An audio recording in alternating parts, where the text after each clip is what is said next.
Good day, ladies and gentlemen. I am GROGNAX, and today we will be checking out my top 5 favorite legendary melee weapons. The number 5 spot goes to one of the coolest looking melee weapons in the game, the shish kebab. It does a base damage of 13 and 13 fire damage. Honestly, not a super powerful melee weapon, but it's a hell of a lot of fun to use. It can be found by completing the Finch Farm quest, Out of the Fire. AP cost on this weapon is pretty low, which is good because it doesn't do a lot of damage, and you're going to need every swing you can get. The number 4 spot on this list goes to Adam's Judgment, a unique version of a super sledge. It is one of the more difficult, or rather time-consuming, weapons to get, especially if you have not traveled to Far Harbor yet. It can be obtained by doing a quest for Grand Zealot Richter, where he tasks you with hunting down and killing a betrayer. Adam's Judgment is another one of the cooler looking weapons in the game, with 4 fusion cores attached to the hammer face, apparently leaking radiation.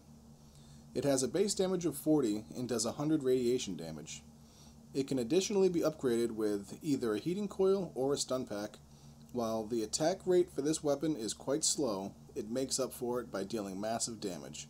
Adam's Judgment is easily one of the most powerful melee weapons in the game. In at the number 3 spot is Big Jim. No, not your drinking buddy from the pub down the street. It's the weapon every wasteland plumber should keep handy. Big Jim is located at Walden Pond behind a locked door in the basement. You can also use the secret tunnel entrance in the back to get in.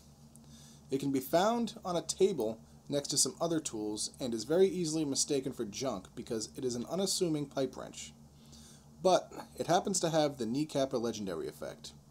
It does have a base damage of only 13, but that's okay, because we're here for the kneecapping effect. It is upgradable with the hooked, heavy, puncturing, or extra heavy mods. Big Jim is great for fast moving and or larger enemies, slowing them down, giving us a chance to whittle down their health.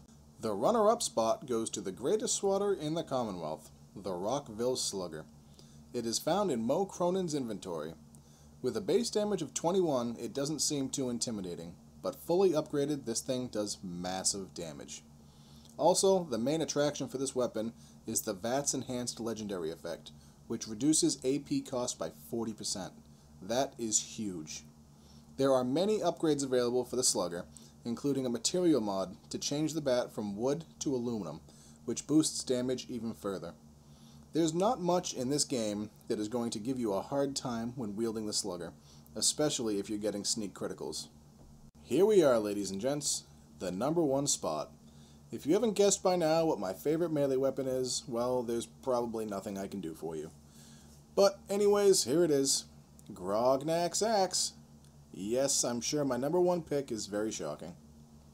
It can be found on the first level of Hubris Comics on the left as soon as you walk in an advanced locked case.